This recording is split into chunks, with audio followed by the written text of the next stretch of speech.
live.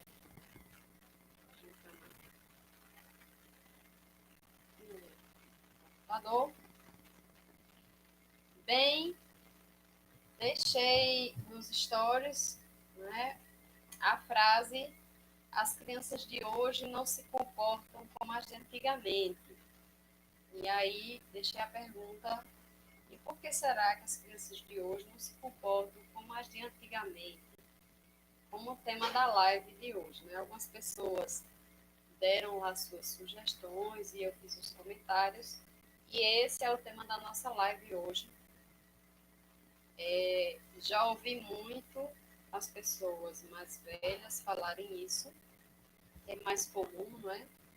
Que as crianças de hoje não se comportam como as de antigamente, que as de antigamente sabiam se comportar. Eu ouvia isso do meu pai em relação a nós já, né? E aos netos e as crianças mais novas ainda mais. Eles sentem essa diferença. Então é sobre esse o tema da live de hoje. Compartilhe aí com as pessoas. Vou mandar aqui para algumas pessoas a live. Vamos compartilhar.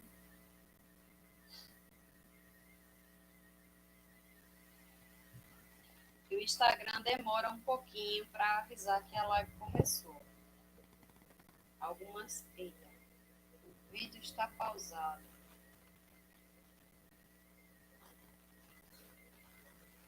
Ô, Kátia, desliga a TV. O vídeo está pausado. Voltou. Voltou? Esqueci. Vamos lá. O conteúdo. E aí, por que será que as crianças de hoje não agem como as crianças de antigamente? Algumas sugestões foram dadas, né? Hoje, o pessoal foi lá e comentou. E algumas disseram, por exemplo, que é porque as crianças de hoje são mimadas e as de antigamente eram tratadas, né, numa educação mais rígida. O que, de certo modo, também é verdade. Mas o contexto social da educação era outro. Então, a gente vai falar hoje um pouco sobre essa questão como, de como era esse contexto social e por que as crianças eram tão quietinhas, não é? Assim, antes, e agora elas não são tão quietinhas como a gente gostaria. Outro ponto que foi levantado é que a educação era pautada, né, no medo, na repressão, no castigo, o que também não deixa de ser verdade, né? Tanto o ensino era rígido, como tinha muita punição, e ainda hoje nós adotamos esse sistema muitas vezes, né? Às vezes de modo sutil, mas nós ainda não abrimos mão da punição como um modo de disciplina. E aí a educação positiva vai trazer, a disciplina positiva vai trazer outras possibilidades de educação para a gente não estar utilizando a punição, tendo em vista que ela tem os seus efeitos colaterais a longo prazo, né?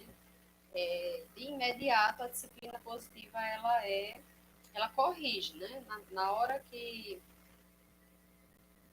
você aplica a punição, a rigidez, o castigo, a criança vai lhe obedecer, mas isso tem um efeito a longo prazo, que isso depois a gente vai estar tratando em outras lives ou em outros espaços. Outro ponto que foi levantado foi a maneira de educar e o acesso às tecnologias. Olá, tio. É tio e Clarinha, olha, muito bem. E aí, essa maneira de educar,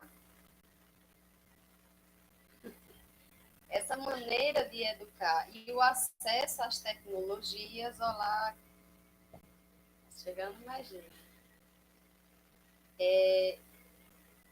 Essa maneira de educar e o acesso às tecnologias também contribuem para mudanças no, no comportamento da criança. Mas aí, como eu disse inicialmente, a gente vai ver o que foi que aconteceu historicamente, que as crianças tiveram essa mudança de comportamento. Quem é pai e mãe aí e que acha que as crianças de hoje se comportavam diferente de quando vocês eram crianças? Que levante a mão. No meu caso, eu não. Eu fui uma criança bastante trabalhosa, então eu não fui uma criança comportadinha, quietinha, não. Eu era uma criança muito questionadora e um tanto rebelde. Minha mãe teve um bocado de trabalho comigo. Então eu não me enquadraria nesse, eu não me vejo, né? Na minha avaliação, eu não me vejo como eu sendo parte desse grupo, de que eu era uma criança em que era comportada. Eu já vinha aí desse processo de mudança. Eu sei que eu não era, talvez, como as crianças de hoje, mas já apresentava aí os sintomas de mudança, né? Oi, Anne Shirley. E aí, é sobre esses pontos que a gente vai tratar, né? E vamos lá. Além desses pontos levantados pelas pessoas que participaram no Instagram, participaram dos stories, tem a questão dos lares desfeitos, não é? Hoje, antigamente, não era tão comum como hoje a questão da separação entre os pais, né? Muitas vezes as mães se submetiam a determinadas relações para manter, não é? essa relação, às vezes pela condição social, às vezes pela crença, ou seja lá qual foi o motivo, hoje tornou-se mais comum a gente encontrar casais que se separam, mães solteiras. Então, tem uma diversidade, digamos assim, de famílias, né, de composição familiar. E isso traz impacto para a educação e para o comportamento das crianças. Excesso de TV, com certeza impacta nessa educação das crianças, impacta negativamente, né? Videogames, e também o fato das mães estarem aí ingressando no mercado de trabalho, não é? Que há um tempo atrás as mães eram dedicadas única e exclusivamente ao lar e isso fazia com que as crianças tivessem um determinado modo de acompanhamento que hoje é diferente. Antes era melhor, hoje é melhor, não é esse aqui o ponto que a gente está discutindo. É só que houve mudanças sociais. Então, à medida que há mudanças sociais, também acontece a mudança na criança, certo? No comportamento infantil. Um outro fator que eu considero bem importante a gente considerar quando a gente está fazendo esse tipo de comparação, né, crianças de antes, crianças de hoje, é que a partir do século XX é que a criança veio ganhar espaço, de fato, como um ser que merece consideração, que merece atenção, que merece cuidado, né?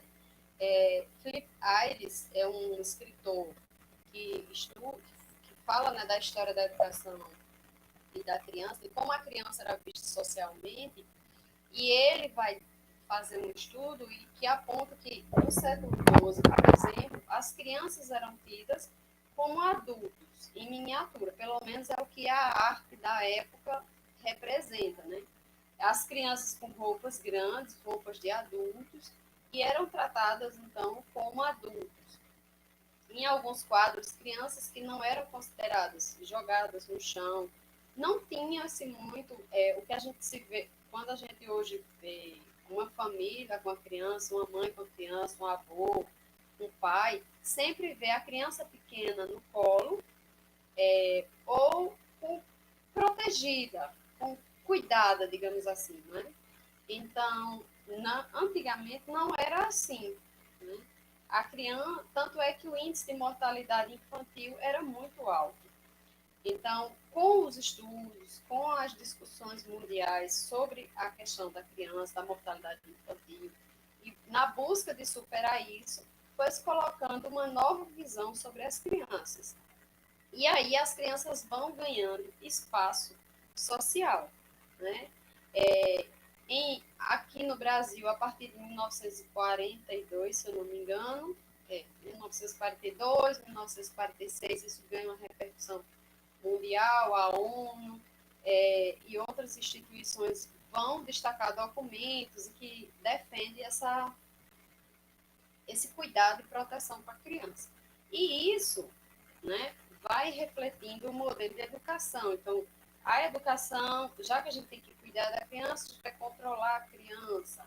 Mas a criança, até pouco tempo, participava, por exemplo, do processo de trabalho. Né? E aí a gente vai ter, na legislação nacional, o Estatuto da Criança e do Adolescente, que vai trazer outras mudanças. Enfim, essa apanhado aí, né, desses contextos, que nem está aprofundado direito, mas é para dizer a vocês que houve mudanças, e essas mudanças, elas vêm acontecendo de 100 anos, essas mudanças mais significativas vêm acontecendo de 100 anos para cá. E nós aprendemos, não é, com o passar do tempo. A gente vai aprendendo com as convivências, com o que a gente estuda e com a prática, a como educar as crianças.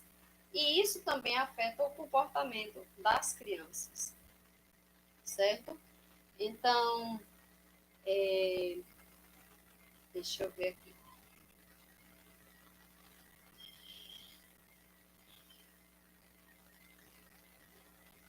Na década de 80 é que as crianças vão passar a ter um caráter normativo, que é com o Estatuto da Criança e Adolescente em 90 já. Enfim, eu nasci na época, então, em que as crianças começaram a ser consideradas seres capazes de aprendizagem, né? Seres que precisavam de proteção, precisavam ser ensinadas, precisavam aí estar no contexto social, ter uma atenção diferente. Então, a gente sai de uma época em que a criança não tem atenção, que a criança é tratada, não com mais rigidez, com mais brutalidade, não é considerada criança, e começa a uma época em que a criança ganha espaço social.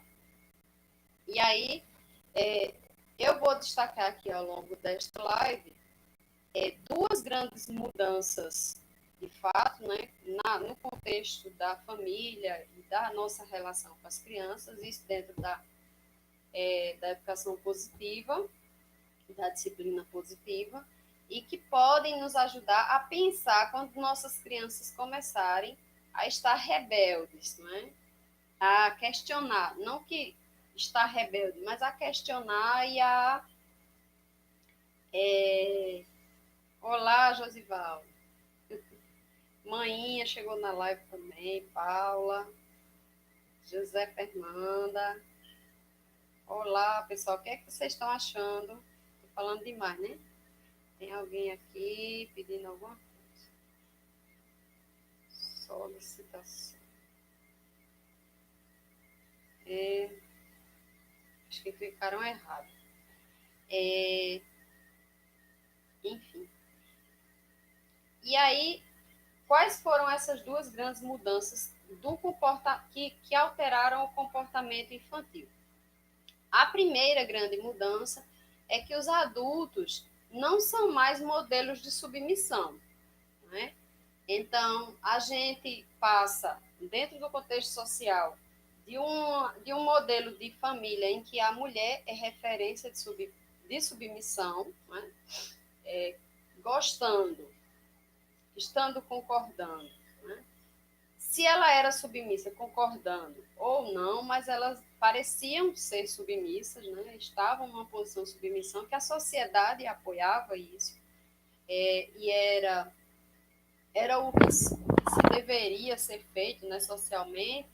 Então, a gente sai desse modelo de submissão para um modelo mais democrático, um modelo onde as mulheres ganham espaço no mercado de trabalho, as mulheres começam a ter voz, né, a participação na família, não é? A dar suas opiniões, tanto em casa como fora. Não é uma realidade de todas as mulheres, infelizmente, a gente vê aí, pelo índice de mortalidade, tem tanta coisa ruim no meio disso, mas muitas coisas boas aconteceram para as mulheres, e nesse espaço, as mães, que eram modelo de submissão, agora são modelo de pessoas que também questionam, que também falam, e com isso, consequentemente, as crianças que eram submissas começam também a ganhar esse espaço de falar, de questionar e de participar da família.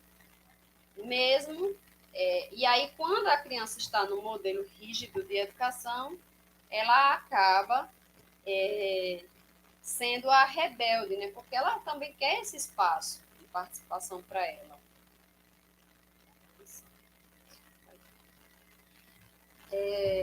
Não é verdade? Então, a mulher era submissa, né? A mulher em relação ao marido, na relação marido e mulher, o homem mandava e a mulher obedecia. Isso muda, então os pais hoje mandam e os filhos obedecem? Não. Hoje os pais mandam e os filhos questionam, né? Se posicionam também. E aí a gente vê isso como o quê? Como uma rebeldia, como uma falta de educação, como uma criança que não sabe se comportar, não é verdade? E também a relação empregador-empregado, que era uma relação de submissão, e aí o modelo de pai submisso, né, que trabalhava fora, aceitava todas as ordens, sem nenhum questionamento, sem nenhuma sem nenhum posicionamento, e agora ele assume, tem o sindicato, tem aquele questionamento, se não está bem, vai lá e reclama, conversa, se posiciona. E também a questão da democratização. Isso tudo veio trazendo para a criança, ela estava numa estrutura bem fechadinha, né? Parecia fechadinha, onde todos estavam satisfeitos dentro daquele modelo, satisfeitos entre aspas, né? Que nem sempre estavam todos satisfeitos, mas não se questionava nem mudava aquele modelo. E passa-se agora a um modelo em que as pessoas, os adultos ao redor da criança, começam a verbalizar o que sentem, o que querem, e lutar pelo que querem, até objetivos e etc. E aí, consequentemente, há uma mudança no comportamento dessas crianças, ok? Estão entendendo direitinho? Olá. Vamos lá. A segunda grande mudança que aconteceu, né, foi a criança, digamos assim, as crianças elas eram participantes ativas da vida familiar, né, da busca pela sobrevivência familiar. Então, com o passar do tempo, e hoje muitas famílias não gozam desse privilégio. Olá, Lia. Muitas famílias não gozam desse privilégio. Muitas crianças ainda não estão nesse padrão. Né? Muitas crianças ainda participam da manutenção da família, do trabalho. Tem que começar cedo no trabalho. Mas antes, isso era muito mais comum. Hoje, muitas pessoas têm essa possibilidade de dar um certo conforto para seus filhos e eles não precisarem trabalhar e manter a família, para manter a família, para contribuir com o sustento da família. Então, com isso, a criança, digamos assim, que hoje as crianças não geram essa responsabilidade, não é? A criança recebe mais coisas do que ter uma participação ali ativa dentro do contexto familiar. Eu sei que, falando assim, parece até que hoje é negativo e antes era positivo. Não. né? A gente sabe que hoje nós temos muito mais possibilidades de educar essa criança e de dar o que realmente elas merecem, né? Considerando ela no espaço de criança, sendo criança. Sendo que muitas vezes nós nos perdemos no fato de a criança ter esses privilégios, a gente não considerar ela também como uma pessoa que pode assumir pequenas responsabilidades. E aí a criança perde, não é, o seu espaço de responsabilidade. E tanto uma educação punitiva quanto uma educação permissiva não vai gerar o senso de responsabilidade, né? Então, a criança, ela, à medida que ela não tem uma responsabilidade, né? À medida que tudo que a criança quer, eu vou lá e te pego, tome. Não, eu te dou isso, tome. Meu filho, tome. Aí ele vai criando algumas crenças que eu gostaria de destacar aqui, que são: eu só me sinto amada, né? A criança pode criar essa crença de que eu só me sinto amada quando os outros cuidam de mim. Então, vai criar uma dependência dessas outras pessoas. Então, só me sinto amada, só sou amada se as pessoas estiverem cuidando de mim. Se as pessoas não estiverem cuidando de mim, me dando tudo que eu quero, eu não sou amada. E aí, mais adiante, isso vai trazer consequências, não é verdade? Outra crença que a criança pode estar criando: não devo testar. E aí vai para as atividades da vida, né? Não devo testar, porque não consigo fazer nada que não gere vergonha e sofrimento. E isso é muito para as crianças que têm uma educação muito punitiva, em que nós, muitas vezes, ao invés de, diante de um erro, orientar a criança para a melhor forma, né, em que eles possam se desenvolver, a gente vai e diz: você só sabe fazer errado. Em tudo que você bota a mão, quebra. Quando a criança vai lá e quebra uma xícara, quebra um copo, não sei o que eu faço com você, porque você só sabe quebrar as coisas. Eu não sei o que eu faço com você, que você não tem jeito, você não deixa de ser preguiçoso. E por aí você vai punindo a criança, que a punição nem sempre é estar batendo na criança, né? Tem a questão da verbalização que a gente faz e que é muito prejudicial para o desenvolvimento psicológico aí da criança e emocional.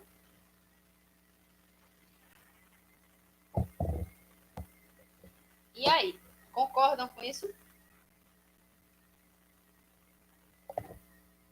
Vocês estão jantando enquanto me escutam? Outro ponto interessante é: não sou boa o bastante, porque e a criança pode pensar que não é boa o bastante porque não tem a oportunidade de praticar competências que as ajudariam a se sentir capazes, né? E aí a criança começa a querer fazer qualquer coisa dentro de casa ou qualquer atividade. Isso aí, Lia. Temos que ensinar compartilhamento, porque tem criança que não consegue dividir brinquedos, roupas, lanches. Lembrando, Lia, que isso é uma coisa que tem que ser trabalhada, né? Alguns pais. Criança pequena que não sabe dividir é normal, né? O que não é normal é um adulto, a gente vai passar pelas fases de desenvolvimento, vai chegar uma fase que a gente vai ter que ter aprendido a dividir. Então, essas fases, esse aprendizado a gente vai adquirindo à medida que a gente vai evoluindo enquanto criança, né? Uma criança pequena, ela é totalmente egocêntrica, é normal. O que não é normal é a gente deixar que ela, porque a gente vive em sociedade. Então, já que a gente vive em sociedade, a gente aprende a dividir, compartilhar as nossas coisas, é assim que vivemos socialmente. A gente tem que ensinar os nossos filhos a fazer isso. Como a gente ensina? Com a nossa prática, né? Compartilhando com as pessoas, a primeira referência é a mais forte, né? E também incentivando ela a dividir. Tem um desenho que Luiz às vezes não quer dividir as coisas, eu canto para ele. Primeiro é a minha vez, depois é a sua vez. Divide com os amigos. É divertido, enfim. Aí canta, a gente canta aquela musiquinha, ele até ajuda a cantar, e aí ele vai e divide, assim, sabe? Sem querer dividir, mas divide. Aí daqui a pouco pega de volta. Mas é um processo que a gente vai incentivando, tem que ir incentivando, sim, o tempo todo, não é? Também tem hora que a gente tem que pesar, né? Porque a gente também não divide tudo. Então, às vezes você vai lá para casa do amiguinho do seu filho, para casa do priminho dele, por exemplo, né? Aí vai só o seu filho, só você que incentiva o seu filho a dividir, só você, e a outra criança nunca divide com ele, né? E aí ele vai ficar chateado, porque só eu divido e o outro não divide comigo. A gente também não pode forçá-los a sempre dividir tudo. Ele também tem que criar um pouco ali de autonomia. Eu quero dividir isso aqui eu não divido com ninguém, esse brinquedo é meu brinquedo, como diz Luiz, é meu brinquedo favorito. Então, se é o brinquedo favorito, não dou a ninguém, não divide e pronto. Por exemplo, o meu celular eu não divido com ninguém. Então, é o meu brinquedo favorito. A criança também vai ter as coisas dele que são favoritas. Um lanche, uma coisa, outra a gente divide, outras não. Para também não criar uma criança que não tem um posicionamento. Ela também tem que se posicionar socialmente. Eu quero isso, eu não quero isso. Certo? Nem um extremo, nem outro extremo. Não é uma criança que só tudo que pega é para dar para os outros, não é como se nada fosse dele, não tivesse apego nenhum, cuidado nenhum. Tem que ter esse cuidado. Não é? Luiz tem bastante dificuldade de dividir os brinquedos, já os lanches não. Comida ele não tem essa dificuldade de dividir. As crianças de vocês têm dificuldade de dividir o quê? Hum?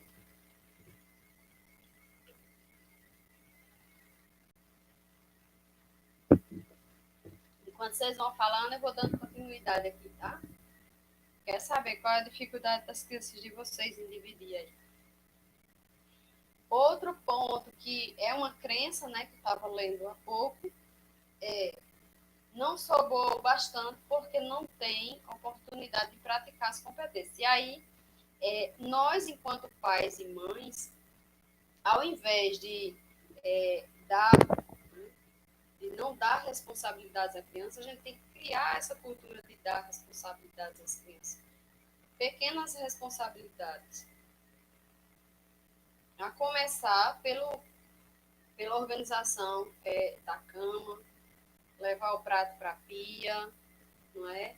E fazer isso de modo que eles se sintam capazes, eles têm capacidade, eles são importantes para aquelas tarefas são importantes que eles estejam realizando. Desculpa.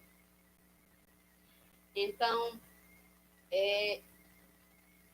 nesse contexto, né, entre a criança, o adulto, ele sai lá da ideia de um adulto submisso para um adulto que questiona, a criança, nesse sentido, vai também para essa ideia, né, de que é uma criança questionadora. Hoje nós temos crianças questionadoras, crianças que querem participar, que querem ter opinião, que querem estar à frente, que querem estar mandando mesmo, não é? E isso nem sempre precisa ser visto como um problema, um mau comportamento, uma coisa ruim. Na verdade, a gente tem que ir trabalhando nas crianças esse espaço delas, né? Ela vai decidir, vai, dentro do limite que nós estabelecemos, né?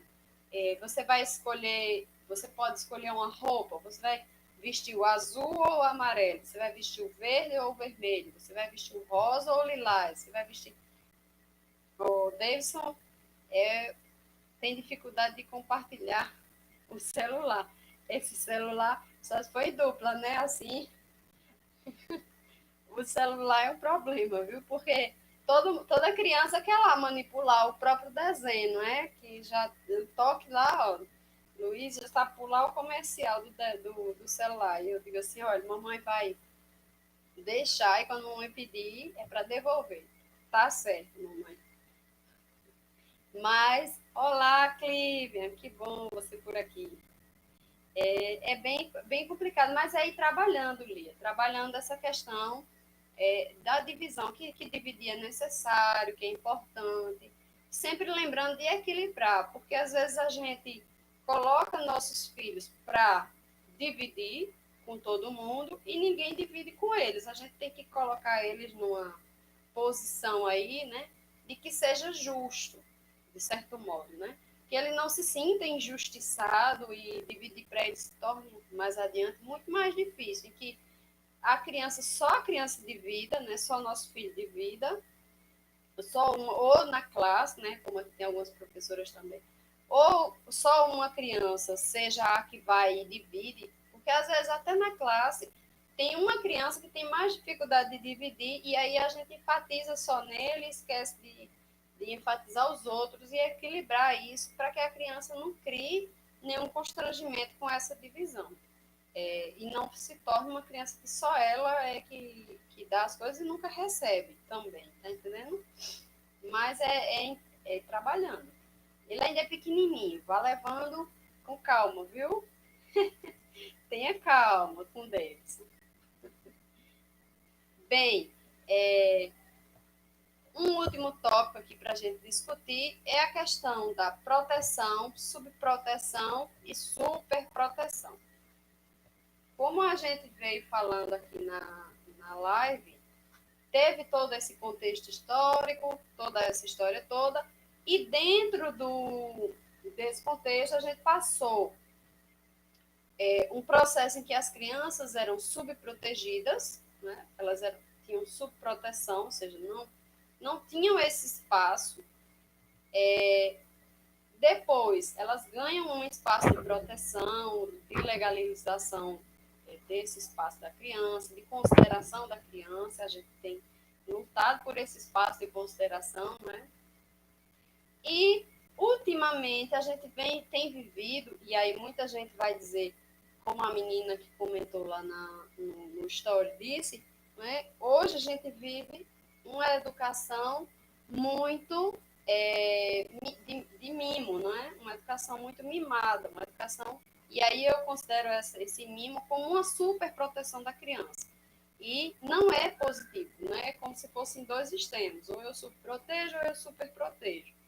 Então a gente veio de uma subproteção para uma superproteção. São dois lados opostos e a gente tem que ter esse cuidado de não estar também superprotegendo, porque superproteção não é uma educação positiva, né? É uma educação que vai deixar aí a criança sem esse senso de responsabilidade, né? Vai deixar a criança sem objetivos, vai se sentir uma criança um tanto perdida ou dependente demais. E aí a superproteção é um caminho oposto e que também deve ser evitado. E aí tem uma frase que eu achei bem interessante, que eu ouvi do Murilo Gun, e eu adaptei, né? É a seguinte, Luiz, e aí eu fiz ela para Luiz, né? Luiz, mamãe te protege até os 18 anos, enquanto te prepara para encarar a vida, não é? A gente tem que ter essa ideia de que a gente está preparando a criança, a gente está dando para ela as ferramentas para, a partir dos 18 anos, começar a encarar a vida. Hoje, nós vemos muitos jovens sem conseguir se enquadrar socialmente, sem se virar, né? Eu sei que tem toda a questão social, de mudança social, de emprego e tal, mas também há um apego muito grande, né, desse vínculo. Parece que aquele jovem vai ficar uma vida inteira ali na casa do pai e da mãe, como se não tivesse mais esse desvinculamento que é necessário, que faz parte da evolução nossa enquanto seres humanos. E eu acredito que como mãe, né, hoje eu tenho o Luiz muito pequenininho e talvez se eu tivesse ele agora com 17, eu não tivesse com esse sorriso, né, dizendo assim, eita, estava perto de Luiz, tomar rumo na vida dele, né? A gente sente esse apego, e é esse apego que a gente tem que ir trabalhando desde a criança muito pequena, né? É quando ele vai para uma faculdade estudar em um outro estado ou em outra cidade, é quando ele vai morar, né, com outra pessoa, casar, enfim. É uma preparação que começa de agora, tanto para nós, mães, né, mães, pais, como para eles enquanto seres humanos. Então, é importante estar criando essa criança no contexto de uma proteção e não de uma superproteção, não é? É importante estar ensinando coisas básicas para a criança. É importante estar ensinando cuidar da casa, cuidar de suas coisas, organizar suas coisas, não é? Porque a partir daí, não importa se na fase adulta ele vai se casar, no caso de Luiz, ele vai lá lavar os pratos comigo, ele é muito pequeno, atrapalha mais que ajuda, mas vai lá. E eu sei que eu vou estimular isso nele, para que ele saiba fazer isso. Forrar sua cama. Olá, Rafaela. Forrar a cama, lavar o prato, arrumar a casa. Agora, se ele vai fazer isso na fase adulta, eu não sei, mas ele vai aprender, não é?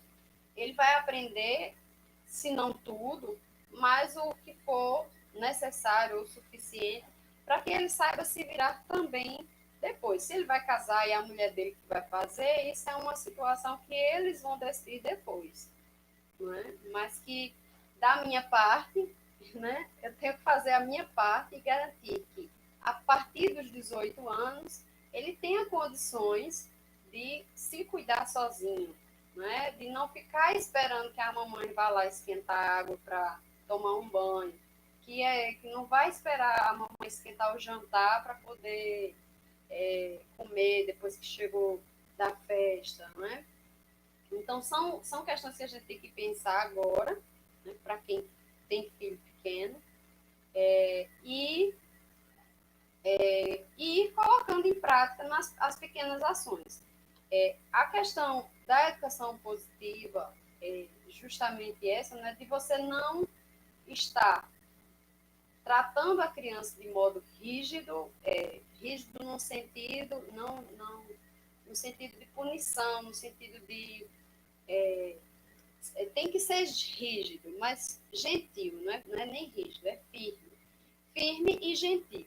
Né? A gente não vai usar mais daqueles artifícios de punição, de verbalização de baixo escalão, não é? De humilhação e de tantas frases que a gente, porventura, tem ouvido ou que escuta com outras crianças. Não é? Porque aí vai criar um ser humano muito mais equilibrado e, em outra parte, a gente vai estar sendo firme no sentido de você vai fazer isso, né, de um modo mais gentil, de um modo mais gentil, né? Não é abrir para a superproteção, permissividade, para o mimo, para a mimação, né?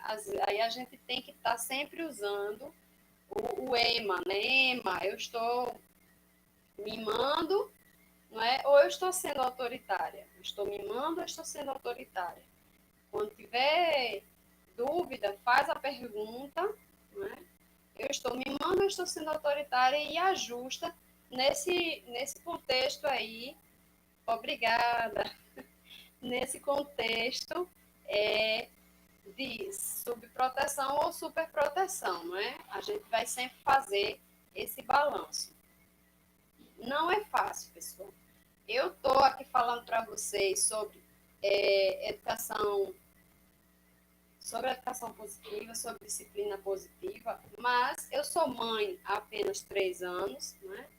3 anos e 9 meses que a gente já começa sendo mãe, desde os primeiros meses ali, a gente já é mãe, né? Já tem toda uma mudança na nossa vida e a gente já começa a maternidade. Mas aplicar esses princípios, né, de uma disciplina positiva também é desafiador para mim, porque quando o Luiz vem com qualquer comportamento que eu considero, né, desnecessário, desgastante, em que eu não consigo ali controlar, porque é um exercício de controle nosso. Nós fomos criados por disciplinas e por modelos educacionais em que tinha muita punição. Então, não punir a criança e também não ser permissivo com a criança naquele momento é bem desafiador. Não é difícil, é possível, né? Mas exige muito mais de nós. Né? E às vezes a gente, por estar sobrecarregado, que aí exige de nós uma autoavaliação, né? O que é que eu tenho feito para além do que eu posso fazer, né? Que responsabilidades eu venho assumindo que não são minhas, né? Às vezes a gente diz muito sim para as pessoas, até mesmo a gente diz muito sim para os filhos. Ah, mamãe, eu queria comer hoje tal comida, e você nem tinha possibilidade de fazer aquilo porque seu tempo estava corrido, mas você diz sim, depois você se estressa. Então também tem que ter essa questão do autocuidado e dessa autoobservação, porque quanto melhor eu estiver, melhor eu vou ser para essa criança que eu estou criando, né? Que eu estou educando, pela qual eu sou responsável. Então, é esse o recado que eu tinha para deixar para vocês hoje. Gostaria de agradecer a José Fernanda Villanova, que disse aí que adora suas lives. Muito obrigada. É um prazer estar com vocês aqui toda segunda-feira. Eu estou amando estar fazendo essas lives, né? E deixem aí suas perguntas, suas participações nas postagens que eu deixo, que eu vou estar trazendo conteúdos de acordo com as necessidades que vocês considerem relevantes, né? Os conteúdos aí. Eu sempre abro caixinha de pergunta, pode deixar lá a sua pergunta, seja de cunho pessoal, profissional, sobre a educação positiva ou outras questões que vocês tiverem interesse